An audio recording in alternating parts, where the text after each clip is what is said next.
Expose થઈ અને બીજા દિવસે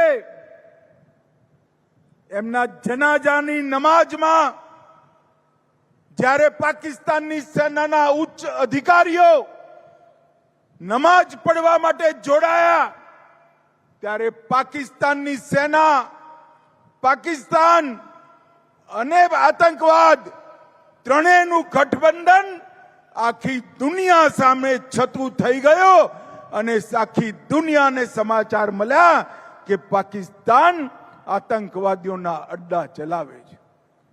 ભાઈઓ બહેનો, પહેલી બે સર્જિકલ સ્ટ્રાઇક અને એર સ્ટ્રાઇક પાક ઓક્યુપાઈ કાશ્મીર સુધી સીમિત હતી અને ઓપરેશન સિંદૂર પાકિસ્તાનની સીમામાં 100 કિલોમીટર અંદર ઘૂસી આતંકવાદીઓનો ખાત્મો બોલાવવાનું કામ કર્યું છે।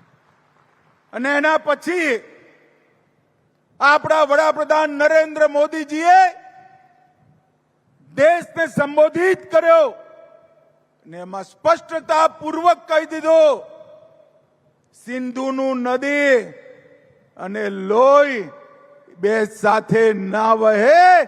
જો આતંકવાદ બંધ નહીં થાય તો સિંધુ નદીનું ટીપું પાણી પણ તમને નહીં મળે।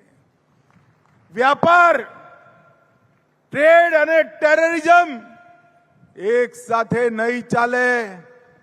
ટેરરિઝમને આશરો આપવો છે તો બધા જ વ્યાપાર, બધા જ ટ્રેડ સમાપ્ત કરી દેવામાં આવશે। અને મિત્રો, ત્રીજું એમને કહ્યું કે અમે તો વાતચીત કરવા માટે પાકિસ્તાન સાથે તૈયાર છે, પણ વાતચીત થશે પાક ઓક્યુપાઈ કાશ્મીર પાછું લેવા માટે અને ટેરરિઝમનો ખાત્મો કરવા માટે।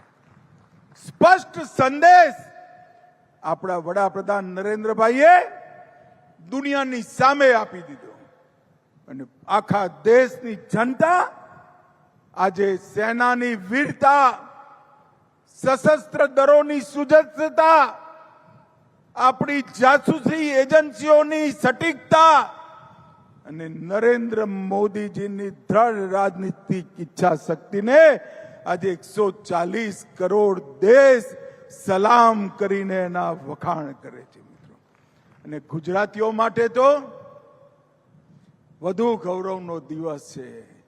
વર્ષોથી ચાલતા આતંકવાદને એમની ભાષામાં જે નેતાએ જવાબ આપ્યો એ નેતા નરેન્દ્ર મોદી ગુજરાતના પનોતા પુત્ર છે। એ આપણા માટે ગૌરવનો વિષય। ભાઈઓ બહેનો, નરેન્દ્રભાઈએ 2047 સુધી વિશ્વમાં દરેક ક્ષેત્રમાં ભારત સૌ પ્રથમ હોય એવા ભારતની રચનાનું બીડું ઉઠાવ્યું છે।